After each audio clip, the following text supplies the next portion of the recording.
Il n'y a pas de république possible. Il y a 2 ans que je participe à une campagne où on ne m'a rien demandé. Nous sommes en guerre.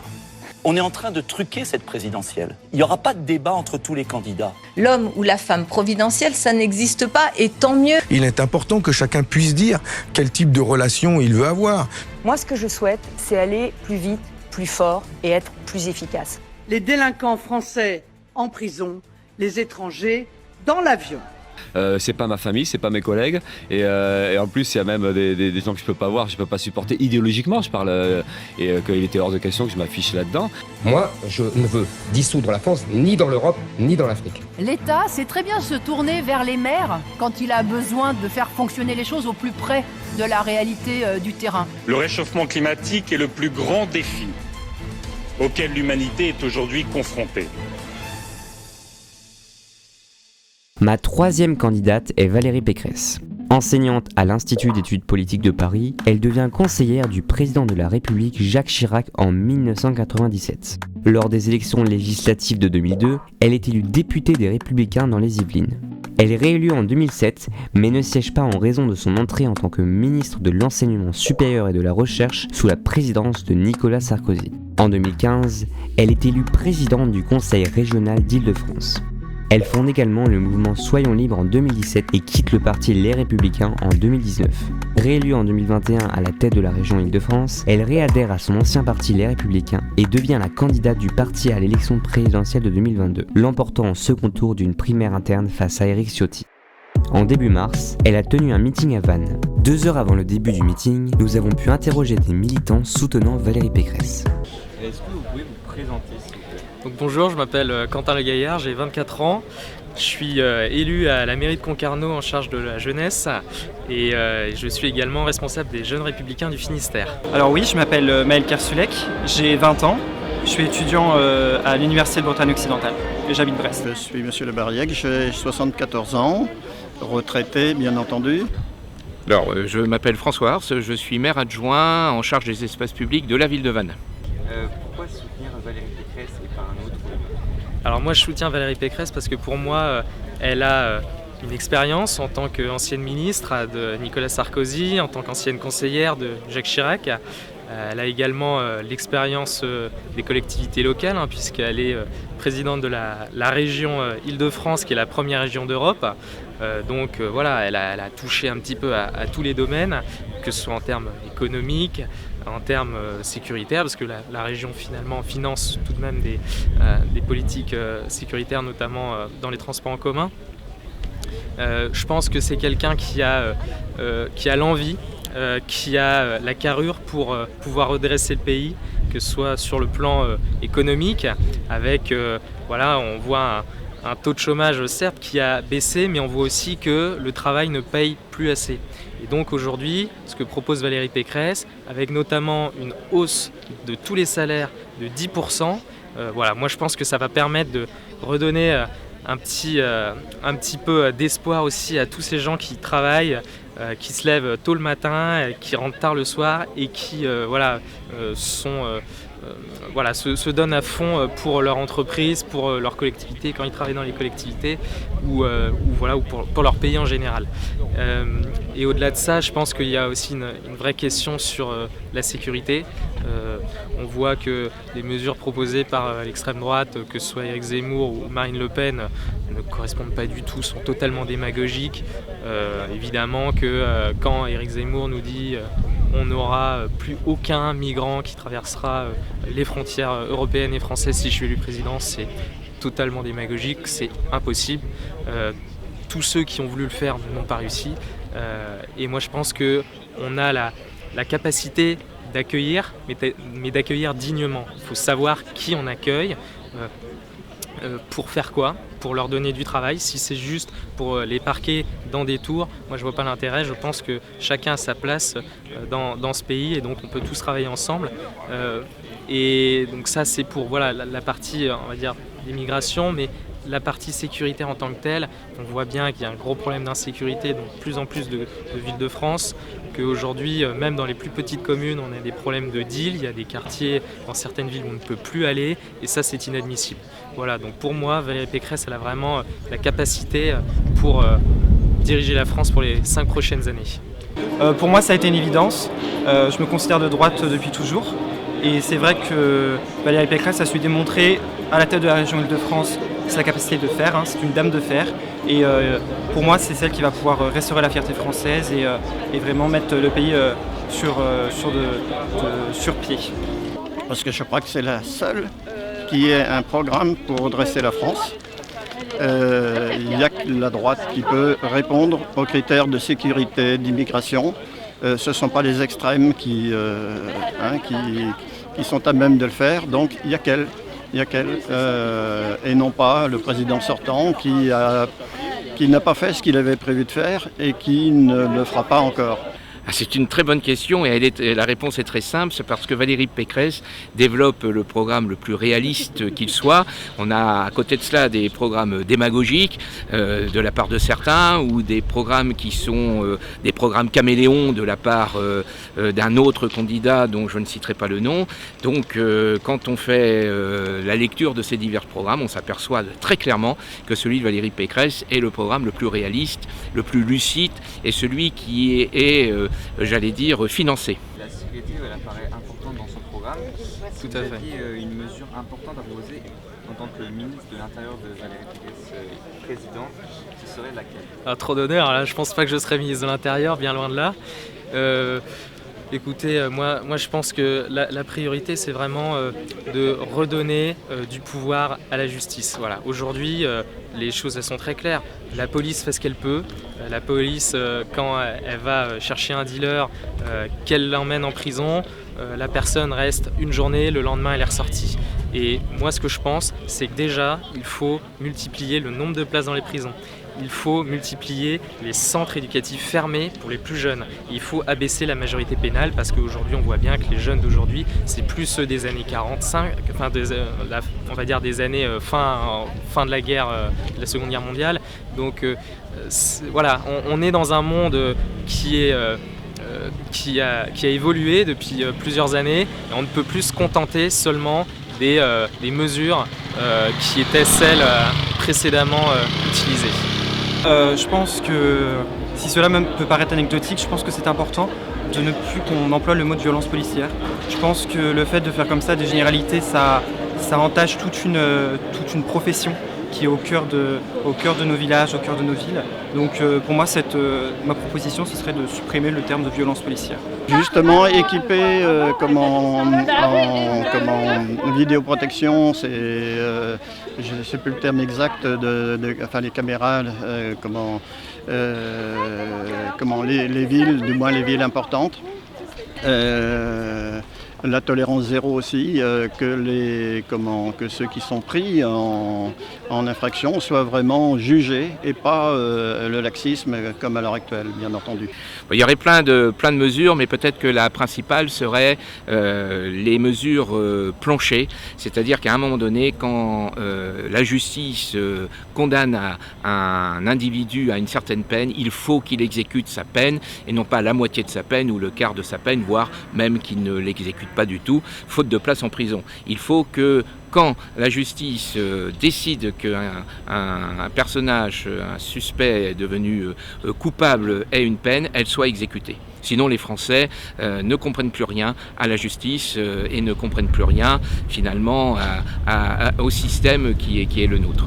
Est-ce que pour vous c'est important en 2022 d'avoir une femme présidente?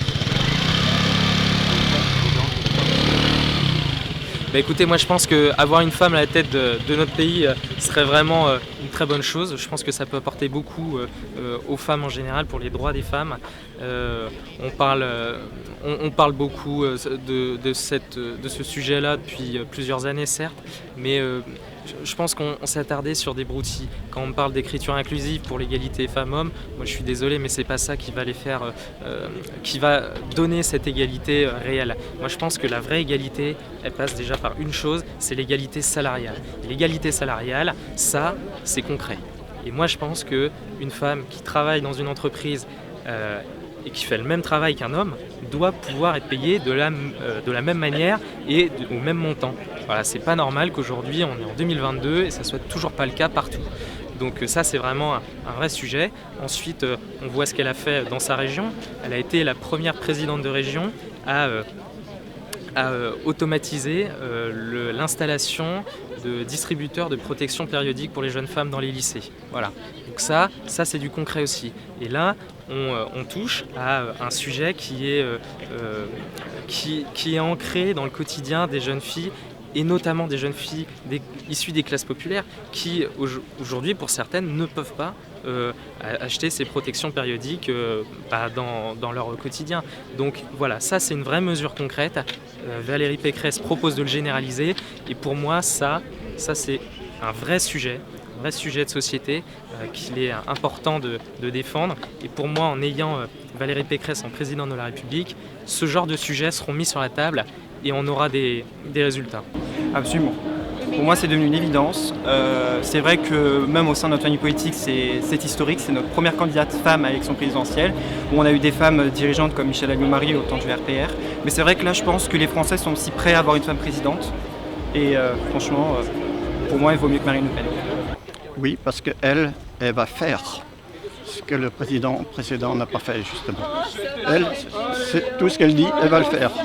Eh bien oui, parce que nous sommes un État moderne et qu'il n'y a pas de raison que nous n'ayons pas une femme présidente de la République.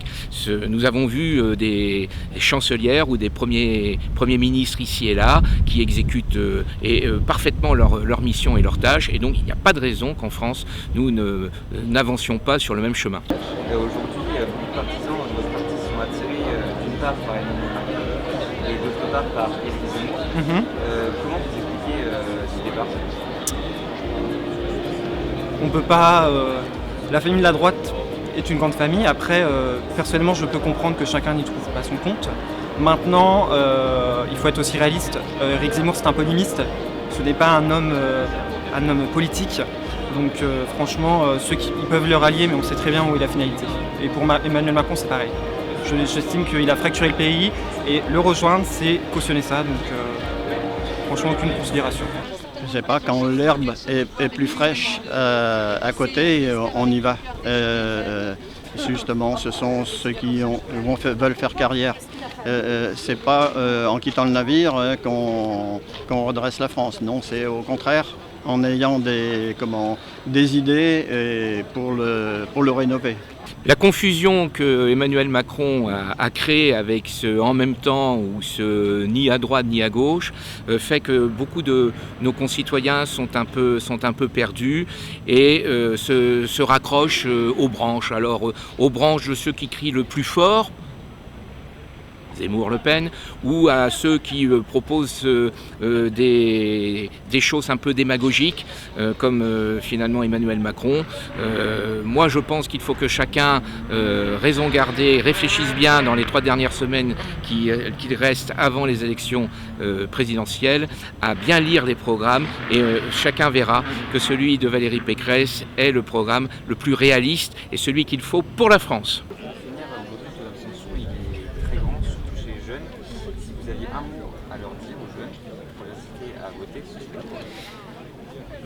Déjà, moi, je suis jeune. Si je me suis engagé, c'est parce que voilà, je crois en des idées, j'ai envie de les défendre. Et moi, je dis à tous les jeunes, cette élection, elle ne doit pas vous être volée. Cette élection, certes, c'est un débat, certes, tous les candidats ne plaisent pas à tout le monde, c'est normal. Mais moi, je leur dis une chose, c'est si vous ne voulez pas de certains candidats, eh bien, faites-le savoir en votant blanc. Déjà, c'est un vrai sujet. Je pense qu'il faut aller plus loin dans la reconnaissance du vote blanc pour montrer que les gens sont intéressés par la politique, qu'ils ont envie de défendre leurs idées, mais que peut-être à un instant T, les candidats ne leur plaisent pas. Et en tout cas, je leur dis vraiment à ces jeunes, allez voter. Et si jamais, à l'avenir, ils ne sont toujours pas convaincus par certains candidats, que ce soit au niveau local ou voire au niveau national, moi je leur dis, présentez-vous. Une élection, c'est pas l'apanage d'un parti, c'est pas l'apanage de ceux qui ont beaucoup d'argent. Une élection, c'est la démocratie, c'est le cœur même de notre société, de notre République. Et donc vraiment, je vous le dis, allez voter. Moi je dirais futur. C'est important que les jeunes prennent conscience que le vote c'est important dans notre démocratie, parce qu'on peut faire bouger les choses. C'est pas parce qu'on est jeune qu'on est moins compétent, qu'on a moins de chances de faire valoir notre voix que des adultes. Et je pense qu'on a trop souvent oublié les jeunes dans ces élections. Donc pour moi c'est le futur, allez voter et pensez à votre avenir. Il faut voter, que ce soit les plus jeunes ou les plus anciens, il faut voter. Votre voix est primordiale. En ne votant pas, vous n'apportez pas votre pierre à l'édifice. Il faut vraiment, chaque voix compte. Et justement, en priorité les jeunes, parce que ce sont eux la France de demain. Premièrement, que notre démocratie est basée sur le vote, que c'est le plus beau des systèmes quand on voit en comparaison ce qui se passe en Russie et en Ukraine, et qu'on n'a pas le droit d'abandonner la démocratie, et que l'élément central de la démocratie, c'est le vote, même si on n'a pas l'impression que notre voix compte, elle compte en réalité, et il faut donc voter. Après que la salle a été remplie, le meeting a pu enfin commencer.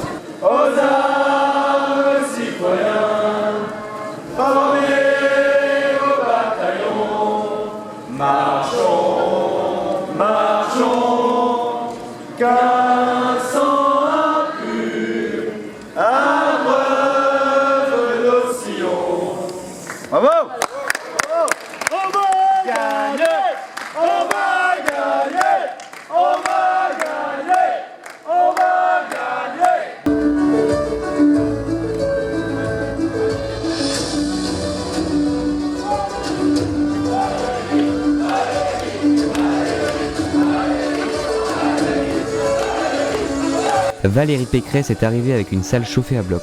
Mesdames et messieurs, merci d'accueillir notre candidate à l'élection présidentielle, Valérie Pécresse. Valérie.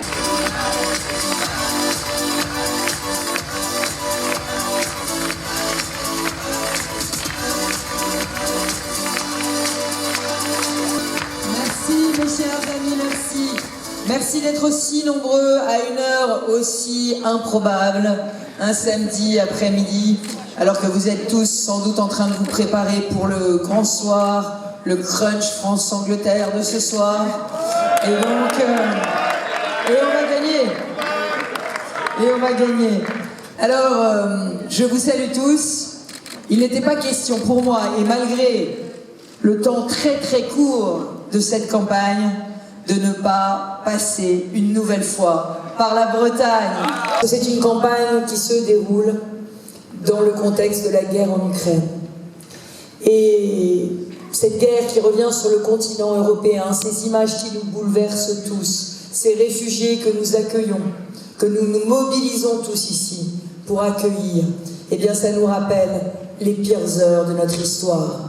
Et moi, ce que je voulais vous dire ici, dans cette terre de résistance, dans cette terre bretonne, dans cette terre où on se bat toujours pour la liberté, je voudrais dire que nous sommes tous ici, aux côtés du peuple ukrainien. Ce contexte, évidemment, impose, dans le cadre de la campagne électorale, un très grand esprit de responsabilité et aussi une très grande dignité quand on est dans l'opposition. Mais cette guerre à nos portes ne peut pas nous priver du débat démocratique pour cette présidentielle. Les Français ont le droit à ce débat démocratique. Et le président candidat Emmanuel Macron ne peut pas se dérober à ces débats, parce que c'est le destin de la France qui se joue.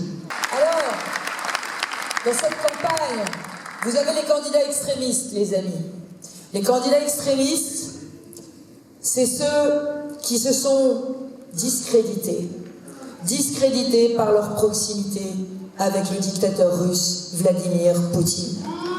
Est-ce que vous savez que Marine Le Pen, il y a quelques années, s'est rendue à Moscou et qu'elle a dit « Ce que fait Vladimir Poutine en Russie, c'est ce que je souhaite pour la France. » Ces solutions sont beaucoup trop brutales, beaucoup trop radicales. Il confond islam et islamisme. Mais alors pourquoi ne ferme-t-il pas toutes les mosquées?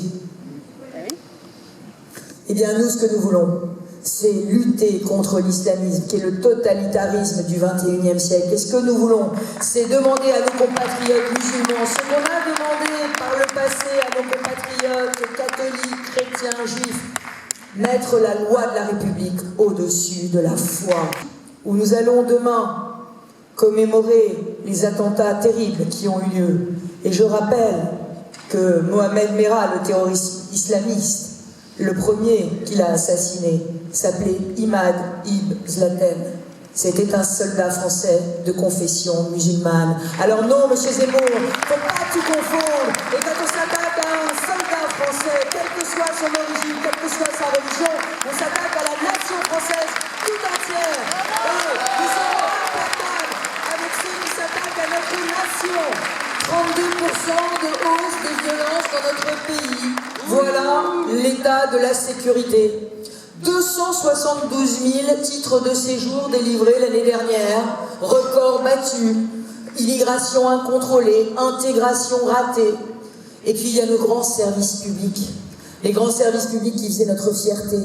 L'école, la justice, la santé, qui sont aujourd'hui à bout de souffle, tenus à bout de bras par des enseignants, par des soignants, par des juges, par des greffiers, qui sont épuisés. Mais je veux aussi une autre Europe. Je veux une Europe qui nous protège. Je veux une Europe qui fasse des champions européens. Je veux une Europe qui construise une vraie défense européenne. Je veux une Europe qui protège son agriculture et son industrie. Je veux une autre Europe que celle que préside Emmanuel Macron. Alors oui, il va falloir reconstruire notre souveraineté. La première des souverainetés, c'est la souveraineté militaire. Et là, je le dis, aujourd'hui, le gouvernement n'est pas du tout au rendez-vous. Il va falloir que nos armées, c'est notre fierté, nos armées, nous sommes la seule puissance en Europe qui a une vraie armée de métiers complète, une vraie armée d'emploi que l'on peut envoyer sur les terrains d'opération comme nous l'avons fait au Sahel, au Mali, pour lutter contre l'islamisme.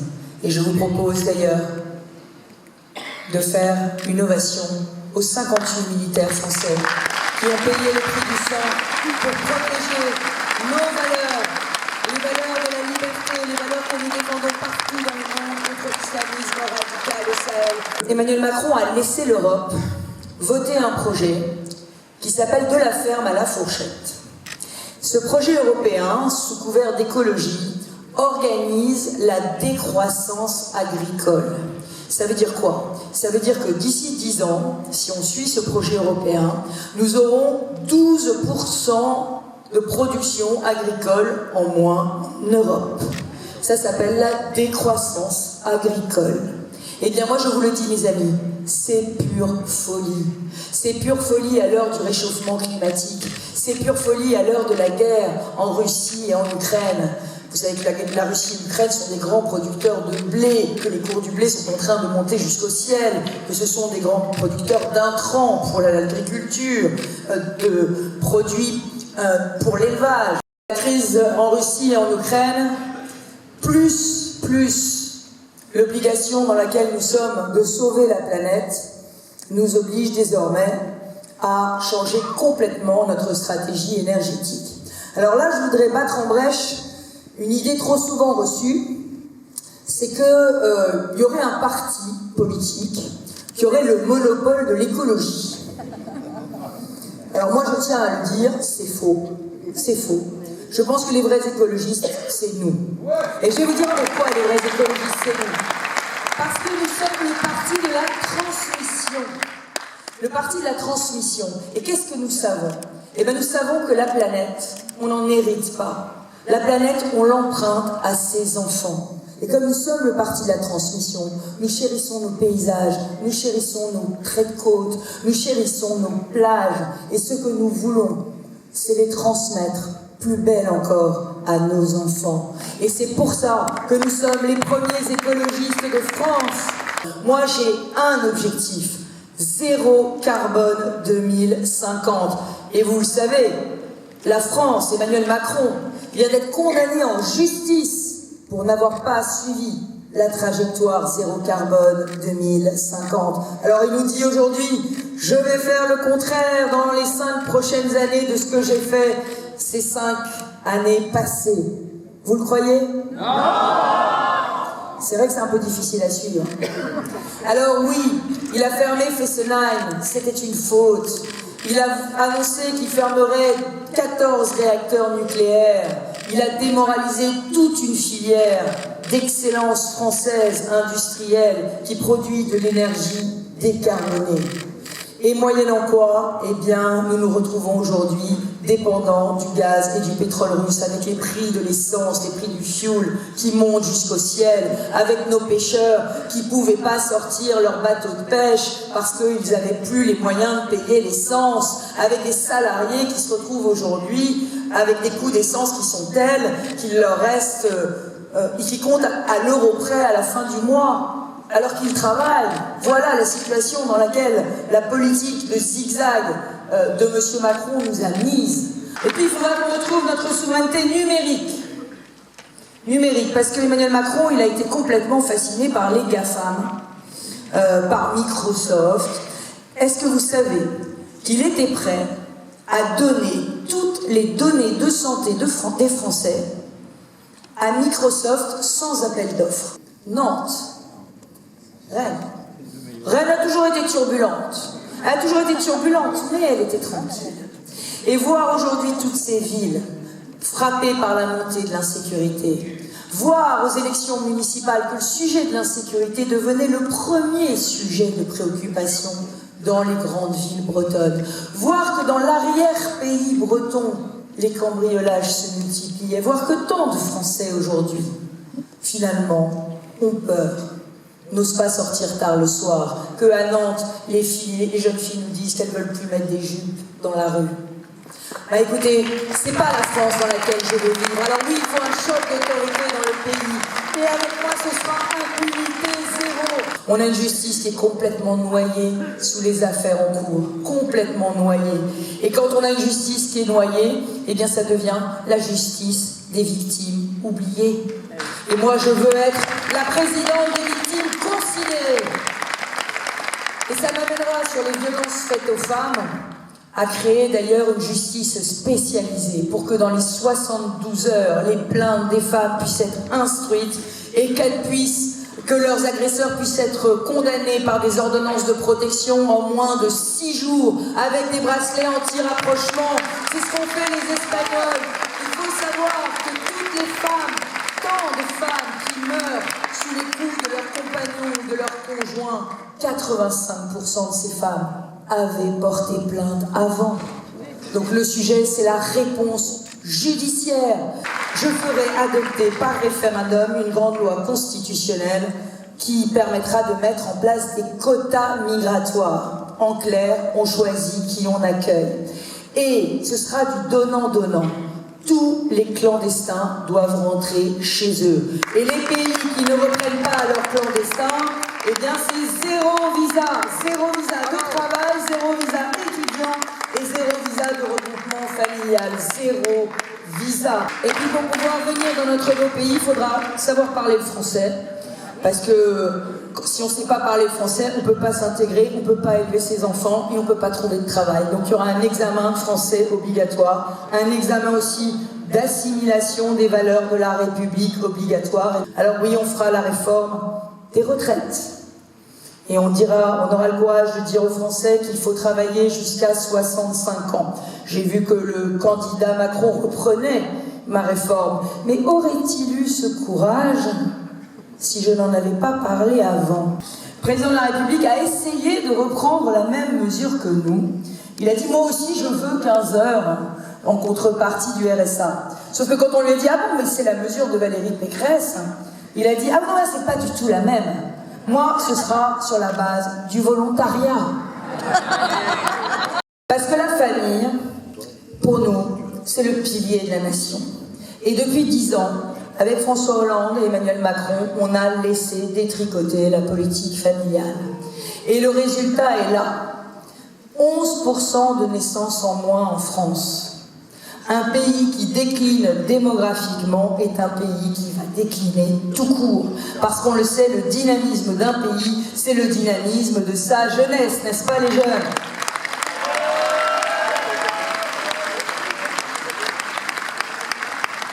Alors oui, nous allons refaire une politique familiale universelle avec des allocations familiales universelles et dès le premier enfant.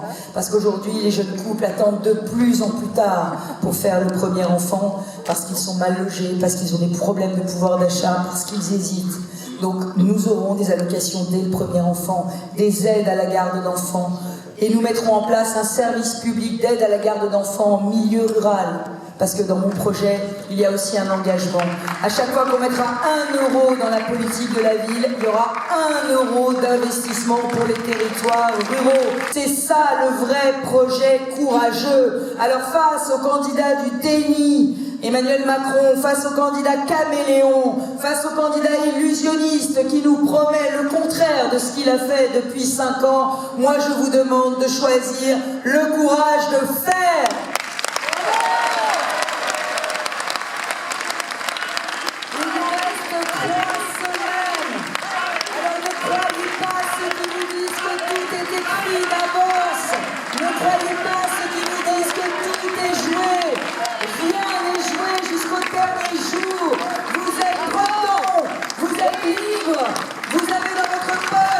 Quelque chose d'inestimable, c'est un bulletin de vote, il faut l'utiliser, il faut que vous alliez convaincre autour de vous les indécis, vos proches, vos voisins, il faut que vous leur disiez, comme disait André Malraux, que les grandes ambitions poussent les hommes, les grands rêves poussent les hommes aux grandes ambitions et que j'ai un grand rêve pour la France, je veux que le nom de France il tonne à nouveau, je veux qu'il étonne à nouveau, je veux qu'il résonne. Est-ce que vous êtes prêts ?